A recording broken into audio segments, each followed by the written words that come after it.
এরকম নরম তুলতুলে চিকেন মোমো খেতে ইচ্ছে করলে এখন আর এই ঠান্ডায় বাইরে যাওয়ার কোনো প্রয়োজন নেই, বাড়িতে অতি সহজেই বানিয়ে নিতে পারবেন। চলুন তাহলে রেসিপিটা দেখে নেওয়া যাক। প্রথমে আমি নিয়েছি 300 গ্রাম মতো চিকেন কিমা।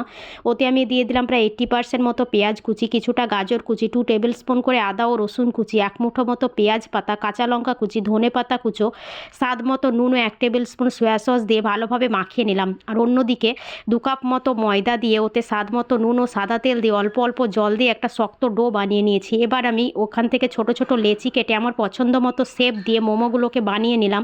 এই মোমোগুলো আপনি আপনার পছন্দ মতো শেপ দিয়ে দিতে পারেন। তারপর আমি একটা স্টেনারের সাহায্যে, যেহেতু আমার কাছে মোমো স্ট্যান্ড নেই, তাই আমি একটা স্টেনারের সাহায্যে আমি এগুলোকে 15 থেকে 20 মিনিট ভাপিয়ে নিয়েছি। দেখুন তাহলে আমাদের রেডি হয়ে গেল অত্যন্ত সুস্বাদু এবং নরম তুলতুলে চিকেন মোমো। কেমন হয়েছে রেসিপিটা অবশ্যই আমাকে কিন্তু কমেন্ট সেকশনে জানাতে ভুলবেন না। আপনারাও এই শীতের সন্ধ্যেয় এরকম রেসিপি বানিয়ে নিতেই পারেন। অবশ্যই বানিয়ে নেবেন এবং আমাকে জানাবেন যে কেমন হয়েছে রেসিপিটা।